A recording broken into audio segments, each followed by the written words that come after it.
Hello students, ETP का जो model set का सॉल्व कराने का जो सीरीज चल रहा था उसमें 2 वीडियो हम लोग कंप्लीट कर चुके हैं। तो आज थर्ड और हम लोग लास्ट लेक्चर देखेंगे जिसमें हम लोग लॉन्ग आंसर टाइप क्वेश्चन आज पूरा कंप्लीट कर लेंगे। तो देखिए ईटीपी में जो क्वेश्चन का स्टैंडर्ड है वो चेंज है। आपको मालूम है कि क्वेश्चन का पैटर्न चेंज हो गया, क्वेश्चन सिलेबस ही चेंज हो गया, क्वेश्चन का स्टैंडर्ड भी थोड़ा बढ़ा दिया गया। तो ईटीपी वाले स्टूडेंट थोड़ा ज़्यादा फोकस करेंगे। अगर ईटीपी पे फोकस नहीं करेंगे तो उनका एग्जाम थोड़ा ख़राब जा सकता है, इसलिए आप थोड़ा ध्यान रखेंगे। और हम लोग ईटीपी का लगातार सोल्यूशन इसी चैनल पर CWH कॉमर्स और एक और चैनल है कॉमर्स वर्ल्ड हजारीबाग, दोनों चैनल पे मिलेगा। यहाँ पे मिलेगा जो हम लोग अभी वन शॉट चलाएंगे वो यहाँ पे मिलेगा CWH कॉमर्स में। और जो हम लोग अपना इंपॉर्टेंट क्वेश्चन लेकर आएंगे, ये तो जैक का मॉडल पेपर था ना, हम लोग का जो मॉडल पेपर रहेगा वो कॉमर्स वर्ल्ड हजारीबाग वाले चैनल पे मिलेगा। तो दोनों को सब्सक्राइब करके रखिएगा ताकि आप तक नोटिफिकेशन पहुँच जाए। तो हम लोग चलते हैं long answer type question. Long answer type question में फर्स्ट क्वेश्चन दिया है, explain the steps involve in sensing and evaluating entrepreneurship opportunity. बोलता है उद्यमशील अवसरों को पहचानने और मूल्यांकन करने की प्रक्रिया के चरणों की व्याख्या कीजिए। क्या प्रक्रिया है, कैसे आप इवोल्यूशन करेंगे, सेंसिंग करेंगे, किसको, अपॉर्चुनिटीज़ को, अवसर को कैसे मापेंगे। तो सबसे पहला काम है अवसर को मापने का, कि अवसरों की पहचान करना। सबसे पहला काम क्या है, अवसरों की पहचान करना, आइडेंटिफाइंग अपॉर्चुनिटीज़। सबसे पहले अवसर को पहचानना है, ठीक है। बोल रहा है पहला कदम बाजार का निरीक्षण करना, प्रवृत्तियों को देखना। मतलब सबसे पहले बाजार में जाएंगे, सुपरविजन करेंगे, देखेंगे कि मार्केट का क्या ट्रेंड चल रहा है, मार्केट में किस तरह का चल रहा है। और जैसा मार्केट में ट्रेंड चल रहा है हम प्रोडक्ट उसी हिसाब से बना कर लाएंगे। तो सबसे पहला मार्केट के अवसर को आइडेंटिफाई कीजिए, पहचानिए, क्योंकि हमको अवसर पहचाने का चरण पूछ रहा है। तो सबसे पहले अवसर को पहचानिए कि मार्केट में क्या अपॉर्चुनिटीज़ है, जो अवसर मिल रहा है वही हमारे आज का सोशल मीडिया पर देखिएगा ट्रेंड चलता है। किसी एक चीज़ का ट्रेंड चल गया तो चल गया, वही ट्रेंड चल रहा है। तो लोग क्या कर रहा है, उसको आइडेंटिफाई कर रहा है कभी क्या ट्रेंड में चल रहा है। तो जो सोशल मीडिया इन्फ्लुएंसर है वो ट्रेंडिंग वीडियोज़ को देखता है कि जो वीडियो अभी ट्रेंडिंग में चल रहा है उसी के ऊपर कंटेंट बनाता है ताकि वो भी ट्रेंड में चला जाए, उसका भी वीडियो अच्छा खासा व्यूज़ में जाए। तो जो सोशल मीडिया इन्फ्लुएंसर है वो हमेशा ट्रेंडिंग वीडियो को देखता रहता है कि अभी ट्रेंड में क्या चल रहा है, जो चल रहा है वही है। आइडिया जनरेशन दूसरा, सबसे पहले जब आप मार्केट रिसर्च कर लिए, मार्केट को आइडेंटिफाई कर लिए, अवसर को पहचान लिए, तो उस अवसर को प्राप्त करने के लिए या उस अवसर का लाभ उठाने के लिए आपको आइडिया जनरेट करना पड़ेगा। आपको क्या जनरेट करना पड़ेगा, आइडिया जनरेट करना पड़ेगा, विचार जनरेट करना पड़ेगा कि भाई इसको हम कैसे इसका फ़ायदा लें। ठीक है, मौका हम मेरे पास है, इस मौके को हम कैसे कैश करें, कैसे ज़्यादा से ज़्यादा प्रॉफिट कमाएं, उसके लिए आपको आइडिया लेकर आना होगा। आइडिया के बाद क्या करना होगा, उस आइडिया को, उस अवसर को इवेलुएट करना होगा, मूल्यांकन करना होगा। उस अवसर का मूल्यांकन करना होगा कि ये जो अवसर है क्या है। उसके बाज़ार मांग के बारे में देखना है कि भाई मार्केट में डिमांड उसका कैसा है, कॉम्पिटिटर कैसे हैं, प्रॉफिट कितना हो सकता है, और प्रैक्टिकल है कि नहीं है इस अवसर को प्राप्त करना। अब कुछ ऐसा अवसर है जिसको इम्प्लीमेंट करना, जिसको लागू करना, जिसको प्राप्त करना लगता है कि वो संभव है ही नहीं, प्रैक्टिकल है ही नहीं, तो ये बोलता है प्रैक्टिकल होना चाहिए। आगे डी में लिखा है रिसर्च एंड डेटा कलेक्शन। अब जब आप ये जान ही गए हो अपॉर्चुनिटी का, जब मूल्यांकन कर ही लिए अवसर का, तो फिर आप रिसर्च करो, इस अवसर को जैसे भी प्राप्त करना पड़े, और साथ ही साथ डेटा कलेक्शन करो, मार्केट से डेटा लाओ कि लोगों का व्यू पॉइंट क्या है, लोग कैसे सोचते हैं। फिर रिस्क के बारे में भी सोचो कि जोखिम क्या हो सकता है इस बिज़नेस में। रिस्क इवैल्यूएशन के बारे में भी सोचेंगे कि जोखिम क्या हो सकता है, उसको बोलते हैं रिस्क असेसमेंट। जोखिम का हम मूल्यांकन भी कर लेंगे कि भैया रिस्क क्या हो सकता है ऐसे बिजनेस में, तो जोखिम का मूल्यांकन करेंगे। जोखिम मूल्यांकन के बाद बोलता है डिसीजन मेकिंग, फिर डिसीजन लो कि हमको क्या करना है, कैसे करना है पूरा, ताकि डिसीजन इसमें ये बात पर कभी लेना है कि सब कुछ मूल्यांकन कर लिया, अब हमको सब समझ में आ गया कि क्या अवसर है, तब हम यहाँ डिसीजन लेंगे कि या तो अवसर हमको अच्छा लगेगा तो पकड़ लेंगे, और ख़राब लगेगा इसमें धंधा में प्रॉफिट नहीं तो छोड़ देंगे। यहाँ लिखा है देखिए, मूल्यांकन के आधार पर निर्णय लेना कि इस अवसर को अपनाना चाहिए या इसे छोड़ देना चाहिए। भाई इतना सारा मूल्यांकन वगैरह कर लिए, सब कुछ देख लिए, लगा कि हाँ ये सब रिस्क है, रिस्क भी है तो प्रॉफिट भी है, दोनों चीज़ दिख रहा है। तो हम अब मेरे ऊपर डिपेंड करता है कि इस अवसर को हमको प्राप्त करना है या छोड़ देना। अगर अवसर को प्राप्त करना है, अगर हमको अवसर को प्राप्त करना है तो फिर लग जाएंगे आगे, और लगता है छोड़ देना तो छोड़ देंगे। और फिर जब अगर छोड़ना होगा तो कहानी यहीं ख़त्म, फिर आगे सोचना नहीं है। लेकिन अगर उस अवसर को प्राप्त करना है तो फिर प्राप्त करना है तो प्लान बनाइए कि कैसे इस अवसर को लागू करना और इम्प्लीमेंट कीजिए, उसको कार्यान्वयन कीजिए, उसको लागू कीजिए। ये है पूरा अपॉर्चुनिटी के बारे में। 44 नंबर क्वेश्चन है, describe the various components of a business plan. व्यवसाय योजना के विभिन्न घटकों का वर्णन कीजिए। बिजनेस प्लान का अलग अलग डिफरेंट कंपोनेंट्स क्या क्या है, बिजनेस प्लान के अलग अलग घटक कौन कौन से ऐसे घटक हैं जो बिजनेस प्लान के घटक है, जिसमें हम लोग बोलते हैं एग्जीक्यूटिव समरी, कार्यकारी सारांश, व्यवसाय का संक्षिप्त अवलोकन, जिसमें मतलब हम लोगों का एग्जीक्यूटिव समरी का मतलब है जिसमें किसी बिजनेस का मिशन लिखा रहता है, जिसमें किसी बिजनेस का दृष्टिकोण लिखा रहता है, जिसमें किसी बिजनेस का उद्देश्य लिखा रहता है, जिसमें किसी बिजनेस के मार्केट अपॉर्चुनिटी के बारे में लिखा रहता है, वो सबसे पहले हम लोग यहाँ पे देखेंगे। दूसरा है बिजनेस डिस्क्रिप्शन, व्यवसाय का विवरण दीजिए। विवरण में हम लोग detail of about business, business क्या है, उसका हेड ऑफिस कहाँ है, पूरा डिटेल, उसका फ़ोन नंबर क्या है, हिस्ट्री क्या है, नेचर क्या है, प्रोडक्ट और सर्विसेज कौन कौन से बिजनेस डील करता है, सब चीज़ हम लोग यहाँ पे देंगे। उसके बाद और क्या करेंगे, तीसरा मार्केट रिसर्च और एनालिसिस, उस बिजनेस के बारे में देखेंगे कि उसका टारगेटिंग कस्टमर कौन है, किसको वो टारगेट करके बना रहा है, और इंडस्ट्री का ट्रेंड क्या है उस टारगेट से रिलेटेड, वो अपने टारगेट में, और कॉम्पिटिटर कैसे हैं उसका, और कॉम्पिटिटर के बारे में भी डिस्कस करेंगे। उसके बाद हम लोग ऑर्गेनाइजेशन और मैनेजमेंट के बारे में, किसी बिजनेस का टीम कैसा है, मैनेजमेंट कैसा है, स्ट्रक्चर कैसा है, इसके बारे में भी डिस्कस करेंगे। फिर उसके बाद डिस्कस करते हैं उसका प्रोडक्ट क्या है, सर्विसेज क्या है, अगर वो प्रोडक्ट बना रहा है तो सामान कौन कौन सा है, वो मार्केट में चलेगा कि नहीं चलेगा, सर्विसेज अगर दे रहा है तो सर्विसेज कौन कौन सा है, तो प्रोडक्ट और सर्विसेज के बारे में देखेंगे। उसके नीचे है मार्केटिंग एंड सेल्स स्ट्रेटजी, फिर हम देखते हैं कि हम भैया मार्केट में अपने प्रोडक्ट को बेचेंगे कैसे, और सेल्स स्ट्रेटजी हमारी क्या होगी, बिक्री की रणनीति क्या होगी, इसके बारे में हम लोग चर्चा करेंगे। उसके नीचे है ऑपरेशनल प्लान, ये सब तो कर लिए, अब इसको चलाएंगे कैसे। यहाँ लिखा है कि व्यवसाय के दिन प्रतिदिन संचालन का खाका तैयार करना है कि कहाँ से माल आएगा, कैसे बनेगा, कहाँ जाएगा, इसको बोलते हैं ऑपरेशनल प्लान। ऑपरेट कैसे करेंगे बिजनेस को, उसके बारे में बात करते हैं। उसके नीचे है फाइनेंशियल प्लान, पैसा कहाँ से आएगा, किस तरह से उसको लगाएंगे, कहाँ पे लगाएंगे कि हमको ज़्यादा से ज़्यादा प्रॉफिट हो सके, उसको बोलते हैं फाइनेंशियल प्लान। और नीचे है अपेंडिक्स, और भी बहुत सारा जानकारी हम लोग कलेक्ट करते हैं बिजनेस से, ताकि हम बिजनेस को और अच्छे से रन कर पाएँ और उसका फ़ायदा उठा पाएँ। 45 नंबर क्वेश्चन है, elaborate on the concept of break even analysis with an numerical example, break even विश्लेषण की अवधारणा को एक संख्यात्मक उदाहरण के साथ विस्तार से समझाइए। एक एग्जाम्पल लेके ब्रेक इवन एनालिसिस के बारे में समझाना है। तो ब्रेक इवन एनालिसिस क्या होता है, तो चलिए हम आपको थोड़ा सा, ये चूँकि न्यूमेरिकल चैप्टर है, ब्रेक इवन ना न्यूमेरिकल चैप्टर है, थोड़ा सा इसको एक्सप्लेन कर देते हैं। यहाँ एक्सप्लेन नहीं कर पाएंगे तो थोड़ा वाइट बोर्ड ले लेते हैं।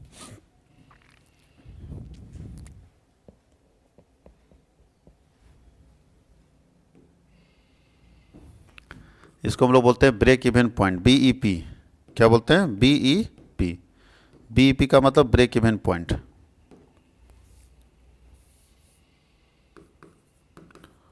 बीईपी एकदम न्यूमेरिकल क्वेश्चन आपको ज़्यादा पूछने वाला है, ठीक है। ब्रेक इवन पॉइंट इस बार ईटी में पूरा न्यूमेरिकल है। ब्रेक इवन पॉइंट का मतलब होता है सम विच्छेद विश्लेषण, सम विच्छेद बिंदु, सम विच्छेद बिंदु, ब्रेक इवन पॉइंट। क्या होता है ब्रेक इवन पॉइंट, बताइए। तो ब्रेक इवन पॉइंट एक ऐसा पॉइंट होता है जहां पर किसी बिजनेस को ना तो प्रॉफिट होता है और ना ही लॉस होता है। ब्रेक इवन पॉइंट ऐसा पॉइंट होता है जहां पे किसी बिजनेस को ना तो प्रॉफिट होता है और ना लॉस होता है। It is a point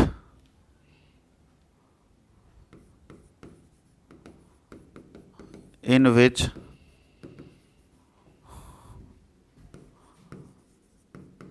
business earn no profit और no loss, जहाँ पे बिजनेस को ना तो फायदा होता है और ना घाटा होता है। यह एक ऐसा बिंदु है, यह एक ऐसा बिंदु है जहाँ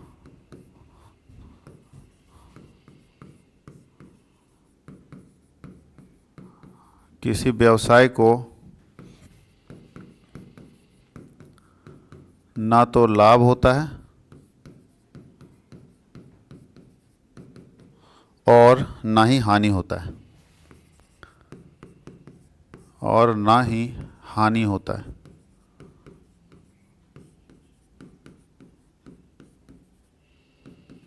यानी ऐसा पॉइंट जहाँ पे किसी बिजनेस को नो प्रॉफिट, यानी बीईपी बराबर आप बोल सकते हैं, बीईपी बराबर क्या होता है, नो प्रॉफिट नो लॉस,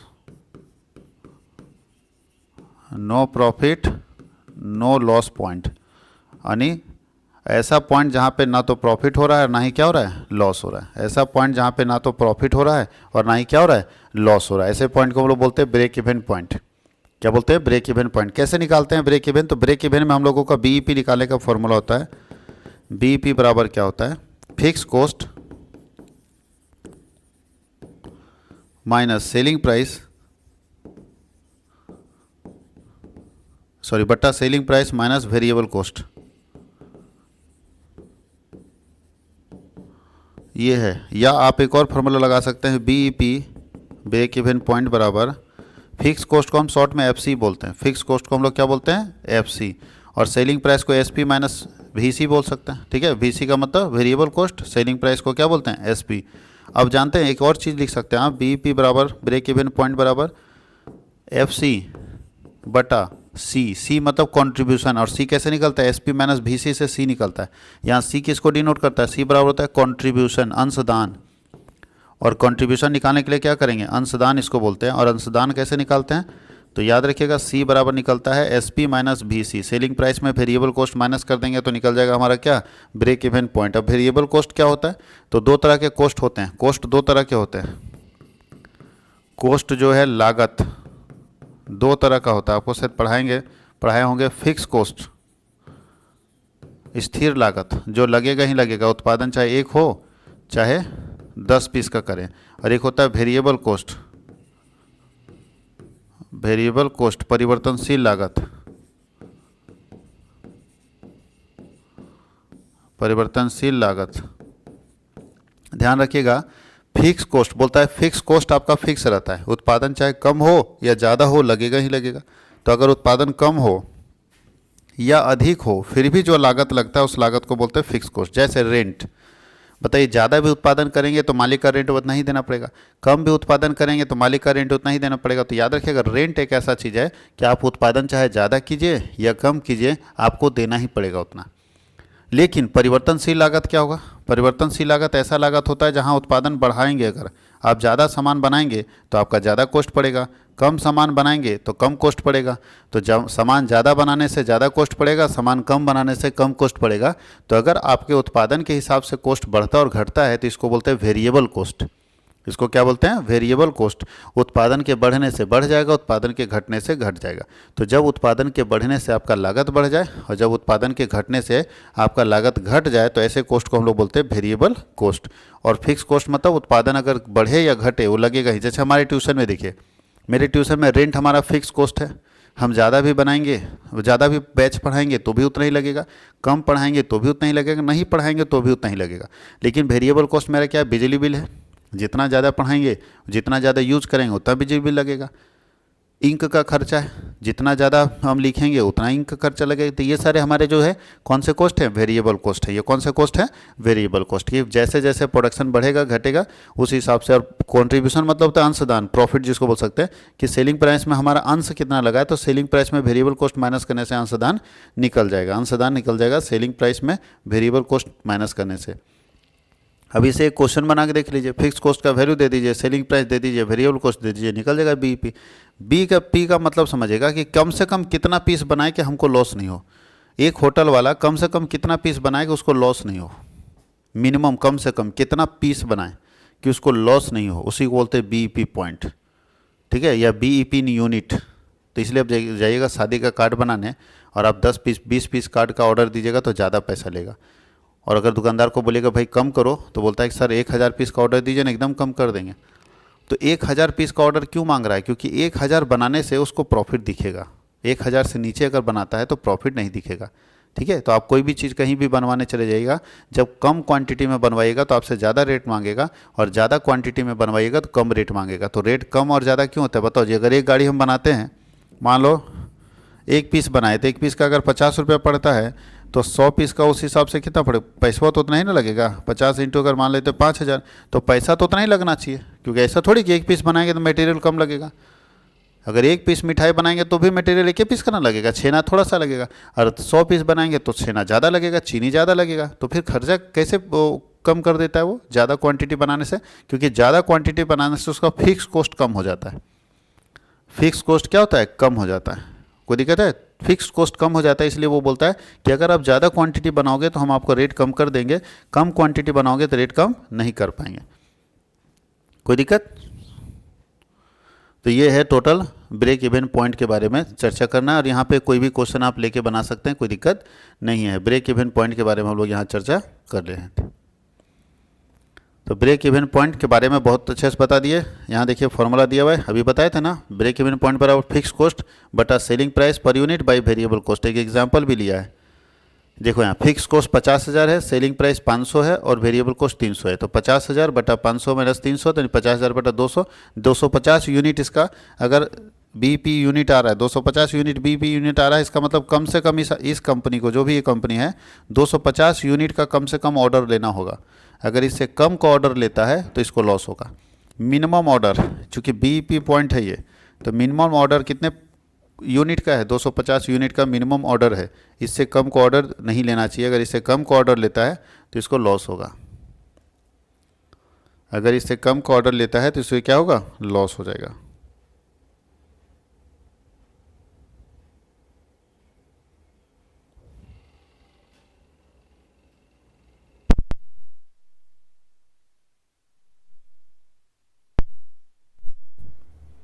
इससे कम का ऑर्डर लेने में इसे क्या होगा? लॉस हो जाएगा।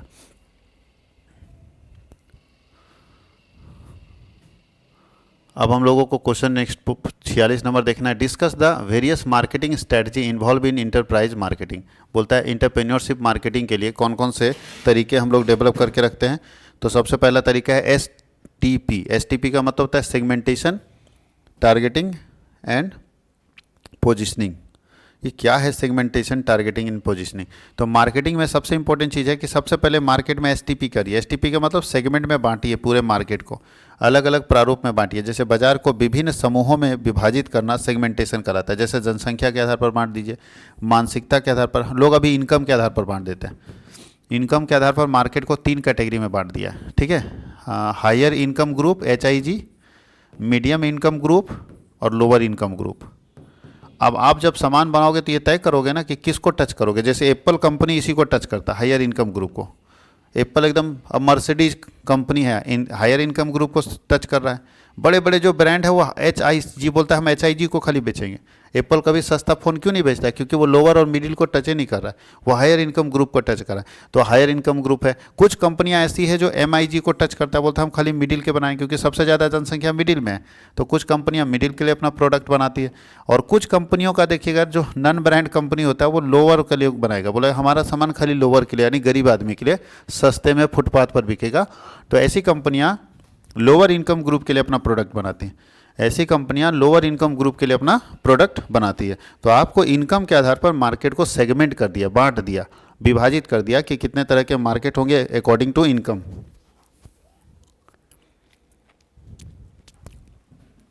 कोई इनकम के आधार पर, कोई जनसंख्या के आधार पर बांट सकता है, कोई मानसिकता के आधार पर बांट सकता है। 3 तरह के मेंटली, 3 तरह का दिमाग वाला भी लोग होते हैं।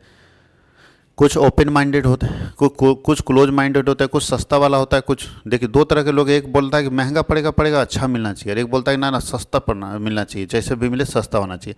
दूसरा टारगेटिंग, टारगेट कीजिए कि कौन सा मार्केट आपका लक्षित मार्केट है। यानी जो यहाँ बोल रहा है कि सबसे उपयुक्त खंड का चयन करना, जो इसमें से सबसे बेस्ट होगा, उसके संभावना और व्यवसाय के उद्देश्यों से मेल करना कि हमारा टारगेटिंग कस्टमर कौन है। तो क्या आप सोच समझ के अपना टारगेटिंग कस्टमर को तय कीजिए कि मेरा टारगेट क्या है।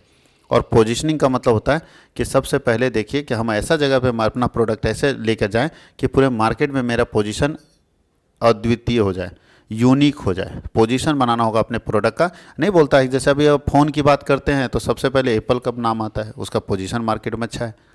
अगर हम कार की बात करते हो तो मर्सिडीज़ BMW की बात आती है, उसका पोजीशन मार्केट में अच्छा है। तो यही बात बोलता है, पोजीशनिंग अगर आप सही से कर लेते हैं तो आपका मार्केट में नाम अच्छा हो जाता है। और क्या करना होगा? ये STP में ये 3 तो काम करना ही होगा। पहला segmentation, targeting and positioning. Market उसको विभाजित कीजिए खंड में, उसके बाद टारगेटिंग कस्टमर को ढूंढिए कि कौन सा आपका टारगेट मार्केट है, और फिर उसका पोजीशनिंग पता कीजिए। दूसरा काम यहाँ पे क्या है? दूसरा है प्रोडक्ट स्ट्रेटजी। उत्पाद से संबंधित आप स्ट्रेटजी बनाइए, है ना। उत्पाद से संबंधित क्या करना है? रणनीति बनाइए कि कैसे उत्पाद को, यहाँ लिखा है यह उत्पादों और सेवाओं को विकसित करने से संबंधित है जो ग्राहकों की आवश्यकताओं इच्छाओं को पूरा करते हैं। इनमें उत्पाद की विशेषताओं, डिजाइन, गुणवत्ता और पैकेजिंग पर निर्णय शामिल होता है। बोलता है कि प्रोडक्ट स्ट्रेटजी ये बताता है कि आप प्रोडक्ट का क्वालिटी कैसा रखेंगे, उसका जो है पैकेजिंग कैसे करेंगे, डिज़ाइन कैसा रखेंगे, इससे रिलेटेड है। प्राइसिंग स्ट्रेटजी, फिर आप तय कीजिए कि मूल्य कैसे निर्धारित करेंगे किसी प्रोडक्ट का, किसी भी उत्पाद का मूल्य कैसे निर्धारण करेंगे। तो प्राइसिंग स्ट्रेटजी में तय कीजिए कि क्या हम मूल्य रखें, कितना मूल्य रखें, ये हमको प्राइसिंग स्ट्रेटजी के अंदर तय करना है कि कितना प्राइस रखेंगे कि हमारा मार्केट में सामान बिक भी जाए और हमारा मार्जिन भी आ जाए। उसके बाद प्रमोशन स्ट्रेटजी, आप अपने प्रोडक्ट को दुनिया तक लेके जाएंगे कैसे, कैसे प्रचार करेंगे उसका, तो उसका तरीका लगाइए कि कैसे हम प्रमोशन करेंगे अपने प्रोडक्ट का, उसके लिए स्ट्रेटजी बनाइए। जैसे यहाँ देखिए बड़ा अच्छा लिखा है, आप डिजिटल मार्केटिंग कर सकते हैं, आप प्रिंट मीडिया से प्रचार कर सकते हैं, आप सोशल मीडिया से प्रचार कर सकते हैं। जो भी तरीका आप लगाएंगे कि कैसे हम लोगों तक अपने प्रोडक्ट को पहुंचाएं, उसके लिए यहाँ लिखा है it includes advertising, sales promotion, public relation and personal selling to create awareness, generate interest and drive sale. Sale को बढ़ाने के लिए क्या करना होगा, लोगों में अवेयरनेस, जागरूकता लानी होगी, लोगों में इंटरेस्ट लगाना पड़ेगा। तो इंटरेस्ट जगाना होगा, जागरूकता लाना होगा, तब ताकि हम सेल को क्या कर सके, बढ़ा सके। तो सेल बढ़ाने के लिए ये सारे तरीके हमको लगाने पड़ेंगे। डिस्ट्रीब्यूशन स्ट्रेटजी, डिस्ट्रीब्यूशन मतलब कैसे लोगों तक हम अपने प्रोडक्ट को पहुंचाएंगे, चैनल क्या होगा पहुंचाने का। तो बहुत सारे चैनल हैं, आप पढ़े होंगे बिजनेस स्टडी के अंदर भी बहुत सारे चैनल है जिसके जरिए पहुंचाते हैं हम लोग। जैसे सबसे पहले होलसेलर, मान लीजिए प्रोड्यूसर अपना सामान होलसेलर को देता है, होलसेलर अपना सामान रिटेलर को देता है, रिटेलर अपना सामान कस्टमर को देता है। इस तरह से बनता है। कहीं कहीं ऐसा होता है प्रोड्यूसर सीधा रिटेलर को देता है, रिटेलर कस्टमर को देता है, कहीं कहीं प्रोड्यूसर डायरेक्ट कस्टमर को दे रहा है। तो कौन सा तरीका हम लगाएंगे भाई, इसमें से बहुत सारे तरीके अपने सामान को पहुंचाने के, क्योंकि लोगों तक पहुंचाने के बहुत सारे तरीके हैं। तो कौन सा तरीका मेरे लिए सूटेबल होगा, ये भी तय करना आपका काम है। उसके नीचे CRM, कस्टमर रिलेशनशिप मैनेजमेंट कीजिए कि कस्टमर के साथ मेरा संबंध बहुत अच्छा होना चाहिए, कस्टमर के साथ मेरा लॉयल्टी संबंध होना चाहिए। हमेशा ऐसा संबंध रखिए कि कस्टमर अपने आप, मतलब हम हमारे प्रोडक्ट को अपना घर जैसा प्रोडक्ट माने, हमारे बिजनेस को अपना बिजनेस माने। तो हम कैसे कस्टमर के साथ लॉयल हो जाएंगे, तो ये CRM करना होगा, कस्टमर रिलेशनशिप मैनेजमेंट करना होगा कि कस्टमर के साथ हमको ऐसा संबंध बनाना है जो मेरा व्यक्तिगत संबंध हो जाएगा। अनिव नहीं बोलता है कि हम बहुत सारे कंपनी का ऐड देखते होंगे कि हम सामान नहीं बेचते, हम रिश्ते बनाते हैं। हम सामान नहीं बेचते, हम क्या करते हैं, रिश्ते बनाते हैं। वो ऐसा रिलेशन बना लिया कि वो हर घर का व्यक्ति उसी प्रोडक्ट को खरीद रहा है। तो ये होता है CRM बनाना होगा। उसके बाद ब्रांडिंग स्ट्रेटजी, आप ब्रांडिंग कीजिए कि कैसे आप अपने प्रोडक्ट का नाम रखेंगे, नामकरण करेंगे और उस नाम को ज़्यादा से ज़्यादा फेमस करेंगे। तो ब्रांडिंग स्ट्रेटजी भी आता है कि कैसे ब्रांडिंग करेंगे, कैसे रणनीति बनाएंगे वहाँ पे। अगला क्वेश्चन है explain the concept and types of franchising along with advantages and limitation. बोलता है फ्रेंचाइजिंग क्या है, इसके प्रकार बताइए, इसके लाभ बताइए, इसका हानि बताइए। फ्रेंचाइजी का मतलब क्या होता है, बोलता है फ्रेंचाइजी एक बिजनेस करने का मॉडल है जहाँ पे आप किसी दूसरे जो बड़े बड़े ब्रांड होते हैं, जो पहले से फेमस ब्रांड होते हैं, उसका नाम का इस्तेमाल करके हम अपना बिजनेस चला सकते हैं। जैसे मान ली BMW बहुत फेमस है, हम उसका फ्रेंचाइजी ले लिए, अधिकार ले लिए कि हम हजारीबाग में फ्रेंचाइजी लेंगे, हजारीबाग में BMW का शोरूम हम खोलेंगे और जो उसका नाम है, नाम तो BMW का फैला हुआ है, बस फ्रेंचाइजी लेना है, हल्ला अपने आप हो जाएगा और हमारा सामान बिकने लगेगा। हमको ज़्यादा मेहनत करने की जरूरत नहीं है। लेकिन अगर हम अपना दुकान खोलेंगे तो ज़्यादा मेहनत करना पड़ेगा। तो लोग फ्रेंचाइजी ले लेते हैं। देखिए लिखिए, फ्रेंचाइजिंग एक व्यापार मॉडल है जिसमें एक फ्रेंचाइजर फ्रेंचाइजी को अपने ब्रांड नेम, उत्पाद, सेवाओं और व्यापार विधियों का उपयोग करने की अनुमति दे देता है। फ्रेंचाइजी किस किस चीज़ का ले सकते हैं, या तो बिजनेस का नाम यूज़ करने का, या तो उसका प्रोडक्ट बेचने का, या तो उसके मेथड्स का कि कैसे वो सामान बनाता है, कैसे क्या करता है, उसके लिए हम फ्रेंचाइजी ले लेते हैं। तो अब यहाँ लिखा है टाइप्स ऑफ फ्रेंचाइजिंग। तो प्रोडक्ट डिस्ट्रीब्यूशन फ्रेंचाइजी होता है, बहुत बार प्रोडक्ट बेचने के लिए होता है। बहुत बार फ्रेंचाइजी होता है बिजनेस फॉर्मेट के लिए कि कैसा फॉर्मेट है, प्रोडक्ट उसका नहीं बेच रहे हैं, हम सामान अपने बना रहे हैं लेकिन उसका फॉर्मेट यूज़ कर रहे हैं। जैसे यहाँ बड़ा अच्छा लिखा है, उस तरह का एग्जाम्पल नहीं लिखा। देखो फास्ट फूड चेन में McDonald's, Subway, fast food chain में अगर देखें तो मैकडोनल्ड्स वगैरह इसी के एग्जाम्पल में आएगा। मैन्युफैक्चरिंग फ्रेंचाइजी क्या होता है, तो जब हम सामान बनाने का, जैसे पेप्सी, अब मान लो पेप्सी, कोको कोला, जहाँ की कंपनी वहाँ तो बना के नहीं लाता होगा, तो यहाँ पे किसी को बनाने का पावर तो दिया हुआ ना। ऐसा थोड़ी अपने देश से बना के लाता है, नहीं है, इंडिया में किसी को बनाने का पावर दे दिया, तो वही है, उसी को बोलते हैं मैन्युफैक्चरिंग फ्रेंचाइजी। जैसे टोयोटा मोटर की फॉर्चूनर है, तो अगर फॉर्चूनर गाड़ी है तो क्या जापान से बन के आती है, टोयोटा मोटर जापान की कंपनी, तो जापान से गाड़ी बन के नहीं आता, वहाँ से पार्ट्स आता है और यहाँ पे बनाया जाता है। इसका मतलब यहाँ पे किसी को मैन्युफैक्चरिंग फ्रेंचाइजी जरूर मिला होगा। एडवांटेज क्या है फ्रेंचाइजी का? तो भाई ब्रांड नेम पहले से इस्टेब्लिश रहता है, पहले से ही स्थापित है, लोगों के दिल दिमाग में बैठा हुआ है ब्रांड का नाम, तो आपको ज़्यादा मेहनत नहीं करना पड़ता, तुरंत प्रतिष्ठा आपकी बन जाती, तुरंत आपका ब्रांड मार्केट में बन जाता है। लोअर रिस्क, वैसे बिजनेस ब्रांडेड बिजनेस को लेके आओगे तो बहुत कम रिस्क है, क्योंकि वो चलना ही चलना है, नहीं खरीदेगा ऐसा हो नहीं सकता। जब ब्रांड है तो खरीदेगा ही खरीदेगा, तो लोअर रिस्क है, बहुत कम रिस्क है। ट्रेनिंग एंड सपोर्ट, पूरा प्रशिक्षण और सपोर्ट पूरा मिलता है। फ्रेंचाइजी को प्रशिक्षण, विषय विपणन सामग्री और संचालन में समर्थन मिलता है, और जो व्यवसाय के प्रभावी प्रबंधन में क्या करता है, मदद करता है। Easier access to funding, funding तक आसानी से आप पहुंच सकते हैं। मतलब अगर बड़े ब्रांड के साथ आप जाते हैं तो कोई भी फंड आपको देने के लिए तैयार है, कोई भी लोन आपको दे देगा, आसानी से पैसा मिल जाएगा। लॉस क्या है? तो लॉस है लैक ऑफ कंट्रोल। फ्रेंचाइजी जब आपको मिलेगा तो आपका सारा कंट्रोल ऊपर वाले के पास चला जाएगा, जो आपका फ्रेंचाइजर है, आपका कंट्रोल कम हो जाएगा। हाई फी एंड रॉयल्टी, जो फ्रेंचाइजी जिस नाम से लिए हैं उसको ज़्यादा पैसा देना पड़ता है, कमीशन ज़्यादा देना पड़ता है, तो वो लॉस हो जाता है। मान लीजिए हम किसी नाम से फ्रेंचाइजी लिए तो मेरा प्रॉफिट का कुछ हिस्सा उसके पास भी तो जा रहा है। और क्या लॉस है? तो और है ब्रांड रेपुटेशन रिस्क। बताइए, यदि कोई एक फ्रेंचाइजी आवश्यक गुणवत्ता और सेवा बनाए नहीं रखता है, मतलब हम अपना क्वालिटी मेंटेन नहीं करते हैं, तो बदनाम तो ब्रांड का होगा, तो ब्रांड रिस्क भी होता है। और लिमिटेशन इनोवेशन, वहाँ पे ज़्यादा इनोवेशन नहीं होता है, क्योंकि इनोवेशन होगा तो पूरा चेंज करना पड़ेगा। तो फ्रेंचाइजी वाली कंपनी ज़्यादा चेंज नहीं करती, बोलती चेंज करेंगे तो एक नहीं है, मेरा 17,000 ब्रांच है, कोई चीज़ चेंज करना 17,000 ब्रांच में चेंज करना पड़ेगा, इसलिए रहने दो जैसे चल रहा है वैसे। अब हम लोगों के पास क्वेश्चन है, discuss the feature of angel investor and venture capital. Angel investor और वेंचर कैपिटल के बारे में पीछे भी हम डिस्कस कर चुके हैं। जो लोग केवल नए, ध्यान रखिएगा, जो लोग केवल स्टार्टअप में देता है उसको एंजल इन्वेस्टर कहते हैं। जो लोग केवल स्टार्टअप में पैसा लगाएगा उसको हम लोग बोलते हैं एंजल इन्वेस्टर। और छोटा पैसा, एंजल निवेशक वे व्यक्ति होते हैं जो स्टार्टअप या नए उद्यम को पूंजी प्रदान करते हैं। एकदम नया बिजनेस को, स्टार्टअप को या नए उद्यम को जो पूंजी देता है, यानी बोलता है कि एंजल इन्वेस्टर आर इंडिविजुअल, एक व्यक्ति होता है, जबकि वेंचर कैपिटल में ग्रुप होता है व्यक्तियों का। ठीक है, तो एंजल इन्वेस्टर एक व्यक्ति होता है जो प्रोवाइड करता है, बोलता है who provide capital to startup और new enterprises in exchange of ownership, equity और कन्वर्टेबल डेप्ट।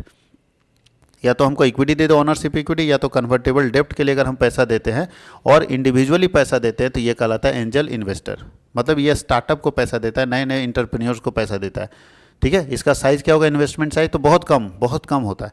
ये वेंचर कैपिटल की तुलना में बहुत कम पैसा इन्वेस्ट करते हैं। रिस्क टॉलरेंस, तो रिस्क थोड़ा कम होता है, लेकिन रिस्क तो रहता है। मेंटरशिप एंड गाइडेंस, इसमें नहीं, एंजल इन्वेस्टर मेंटरशिप नहीं करेगा। वित्तीय सहायता के अलावा एंजल निवेशक अक्सर उद्यमियों को मार्गदर्शन, सलाह और मेंटरशिप प्रदान करते हैं, लेकिन उतना ज़्यादा फोर्स नहीं करेगा जितना कौन करता है?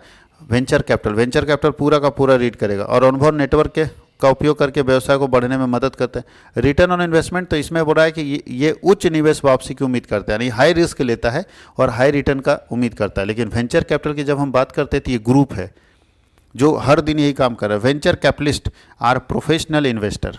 वेंचर कैपिटलिस्ट कौन होते हैं? प्रोफेशनल इन्वेस्टर होते हैं, नॉर्मल इन्वेस्टर नहीं। पूरा खा एकदम घाट का पानी पिया हुआ, ये सब जानता है कि कहाँ कमाएंगे कहाँ नहीं कमाएंगे। तो वेंचर कैपिटलिस्ट जो है आर प्रोफेशनल इन्वेस्टर्स और firm that invest in startups और growing business with high potential for growth and profitability, typically in exchange for equity. Venture पूंजीपति पेशेवर निवेशक होते हैं या कंपनियां होती है जो स्टार्टअप या बढ़ते हुए व्यवसायों में निवेश करती है, जिनमें उच्च विकास और लाभप्रदता की संभावना होती है, आमतौर पर स्वामित्व हिस्सेदारी के बदले में। ये सिर्फ इक्विटी ओनरशिप लेता है। इसका इन्वेस्टमेंट साइज बहुत बड़ा होता है, बहुत बड़ा, बहुत ज़्यादा पैसा लगाता है एक बार में। रिस्क और रिटर्न, तो इसमें रिस्क भी हाई रहता है, रिटर्न भी हाई रहता है। एक्टिव इन्वॉल्वमेंट, जी हाँ, बोलता है वेंचर पूंजीपति अक्सर व्यवसाय के प्रबंधन में सक्रिय भूमिका निभाते हैं, एकदम पूरा एक्टिव रहेगा क्योंकि ज़्यादा पैसा लगाया है। एंजल इन्वेस्टर कम पैसा लगाता है, लेकिन ये लोग ज़्यादा पैसा लगाते हैं, तो ये लोग आपके बिजनेस में एक्टिव रहेगा, आपके बिजनेस को सपोर्ट करेगा। मतलब तुम भैया बिजनेस नहीं चला रहे हो, यही लोग चलाएगा, समझो। हर जगह इंटरफेयर करेगा, हर जगह आपसे पूछेगा क्या कर रहे हो क्या नहीं कर रहे हो, ये पूछने का काम है। बोलता है एग्जिट स्ट्रेटजी, अगर एक बार हम फंस गए तो क्या बाहर निकल सकते हैं धंधे से? तो बोलता है यहाँ पे कि वेंचर पूंजीपतियों के पास एक स्पष्ट निकासी, मतलब जब ये लोग फंसता है तो एकदम क्लियर स्ट्रेटजी रखता है कि हम कैसे इस बिजनेस से निकलेंगे। यानी अगर हमको पैसा दिया है वेंचर कैपिटल वाला तो जानता है कि सतीश कुमार अगर बर्बाद हो गया तो हम अपना पैसा कैसे निकालेंगे, उसको मालूम है। उसके पास बाहर निकलने का ऑप्शन है, यानी पैसा लगाया है लेकिन बाहर पैसा लेके निकलने का ऑप्शन उसके पास रहता है, वो इतना रखता है। तुलना कर दिया दोनों में। तो अमाउंट ऑफ इन्वेस्टमेंट, तो याद रखिएगा एंजल इन्वेस्टमेंट कम करता है और वेंचर कैपिटल ज़्यादा करता है। क्या लिखा है, एंजल निवेशक आमतौर पर छोटे निवेश करते हैं। Angel investors tends to invest a smaller amount और कंपेयर टू वेंचर कैपिटलिस्ट और who invest larger sums. Venture capitalist ज़्यादा करता है और एंजल इन्वेस्टर कम। रिस्क, तो एंजल इन्वेस्टर को बहुत ज़्यादा रिस्क नहीं रहता है, लेकिन सबसे ज़्यादा रिस्क किसको रहता है, वेंचर कैपिटल को ज़्यादा रिस्क रहता है। इन्वेस्टमेंट स्टेज, एंजल निवेशक आमतौर पर बीज या प्रारंभिक चरण में निवेश करते हैं, स्टार्टिंग स्टेज में, ग्रोइंग स्टेज में करता है, जबकि वेंचर कैपिटलिस्ट मैच्योरिटी स्टेज में इन्वेस्ट करता है। एंजल इन्वेस्टर स्टार्टिंग में इन्वेस्ट करता है, इनिशियल एकदम स्टेज में, जब हम शुरू कर रहे हैं तब, यानी ये रिस्क ज़्यादा ले रहा है, और ये जब देख लेता है ये मैच्योर हो गया है, ये बिजनेस अब रन कर जाएगा, अब बंद होने का कोई डर नहीं है, तब इन्वेस्ट करता है। तो ये अंतर है जिसको हम लोगों को लिखना है। तो ये हम लोगों का पूरा मॉडल पेपर कंप्लीट हो गया जो 13 पेज का था, और हम लोग इसके बाद ये मॉडल पेपर तीनों अच्छे से आप देखिए। इसके साथ हम लोगों को इसी चैनल के ऊपर ईटीपी का क्लास चैप्टर वाइज चैप्टर लेंगे, और 6 चैप्टर है, 7 चैप्टर है, तो 6-7 चैप्टर को हम लोग वन शॉट लेकर आएंगे, तो कि एक ही चैप्टर एक ही क्लास में पूरे चैप्टर को हम लोग कंप्लीट कर लें और अच्छे से आपकी तैयारी करवा पाएँ। Thank you.